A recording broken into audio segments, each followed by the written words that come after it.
Hi guys, ఇప్పుడే వచ్చాము. అయితే లాస్ట్ బట్ వన్ స్పీచ్ రావడం మూలంగా అక్కడ కళ్యాణ్ గారు వెయిట్ చేస్తున్నారేమో అని చెప్పి నెక్స్ట్ కంటిన్యూగా పోస్ట్ ప్రొడక్షన్ టైర్డ్నెస్ వల్ల నా సినిమాకి పనిచేసిన కొంతమంది ఇంపార్టెంట్ పర్సన్స్ పేర్లు నేను చెప్పడం మర్చిపోయాను.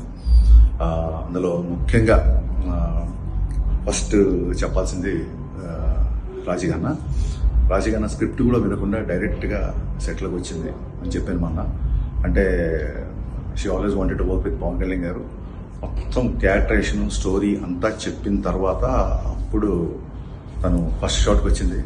రాజీ, ఫస్ట్ హాఫ్లో you are the biggest asset to the film. మీకు కళ్యాణ్ గారికి మధ్య వచ్చే కామెడీ సీన్స్ అవన్నీ you did a marvellous job. And please, ఇందాక ఈవెంట్లో కంగారులో కళ్యాణ్ గారు నెక్స్ట్ నా తర్వాత ఆయన మాట్లాడాలి కాబట్టి ఆయన వెయిట్ చేస్తున్నారు. ఆ వెయిట్ చేస్తున్న దాంట్లో నేను యాంగ్జైటీలో త్వరగా ఫినిష్ చేయాలని చెప్పి నీ పేరు చెప్పడం మర్చిపోయాను. Thank you Raji, thank you so much. అలాగే మా టీజర్ కట్ చేసిన బాబ్జీ అండ్ రవి గైస్, ఇవాళ ట్రైలర్ ఏ రేంజ్లో వెళ్ళిందో నాకు తెలుసు. మీకు నేను అక్కడ స్టేజ్ మీద మీ పేరు చెప్తాం అనుకున్నా, మీ పేరు కూడా మర్చిపోయాను. ఇకపోతే లాస్ట్ బట్ నాట్ లీస్ట్ మా బావ తమన్. మొత్తం బ్యాక్గ్రౌండ్ వర్క్ అయిపోయింది, బ్యాక్గ్రౌండ్ స్కోర్ వర్క్ అయిపోయింది. ఇంకా సేపట్లో ఓవర్సీస్కి కంటెంట్ పంపడానికి కూడా రెడీ అవుతున్నాం.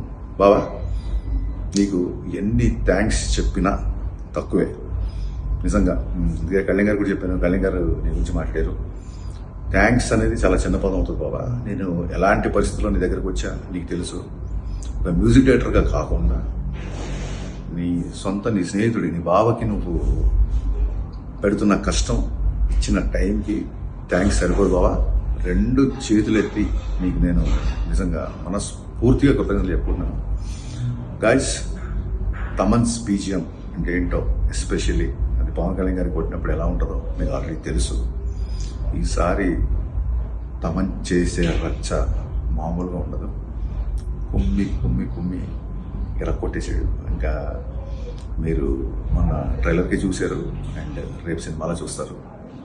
నేను ఎంత అంటే తమన్ దగ్గరకు వచ్చిన తర్వాత నా కాన్ఫిడెన్స్ డబుల్ అయిపోయిందని చెప్పొచ్చు. తమన్ మ్యూజిక్ గురించి మాటల్లో కాకుండా రేపు ఆ సౌండ్, ఆ రీసౌండ్ అన్నీ మీరు వింటారు. Love you baba. You once again prove what a friend means to you. And I'm definitely honoured that you are in my life. Thank you. And Thaman గురించి ఇంకొక ముఖ్య విషయం చెప్పాల్సింది ఏంటంటే, బాబా ఏవి రావట్లేదు, బిజీగా ఉన్నాడు, నువ్వన్నా రా బాబా, మ్యూజిక్ డైరెక్టర్ లేకపోతే అలాగా రిలీజ్ ఈవెంట్కి అని నేను రిక్వెస్ట్ చేశాను. ఏమంటే, ఈ సినిమాకి మ్యూజిక్ డైరెక్టర్ దేవిశ్రీ ప్రసాద్, నేను బ్యాక్గ్రౌండ్ స్కోర్ చేస్తున్నా. బ్యాక్గ్రౌండ్ స్కోర్ చేసినప్పుడు నేను అలా బ్యాక్ ఉంటాను, నన్ను ఎందుకు స్టేషన్ మీద పిలుస్తున్నావు? పైగా నువ్వు 26 ఉన్న సినిమా 19 తీసుకొచ్చావు, నాకు మ్యూజిక్ చేయడానికి టైం లేదు, ఇంక ఈవెంట్ ఎక్కడ రానున్నాడు. ఈ యొక్క మాటతో తమన్ యొక్క సంస్కారం ఎవరెస్ట్ అంత ఎత్తిదింది వాళ్ళు నాకు. బాబా, నువ్వు ఒకసారి అంటుంటావు కదా, లిరిక్స్ విషయంలో నీ దగ్గర నుంచి వచ్చే కంటెంట్ నేను ఇష్టపడతాను, it's a new experience for me అని.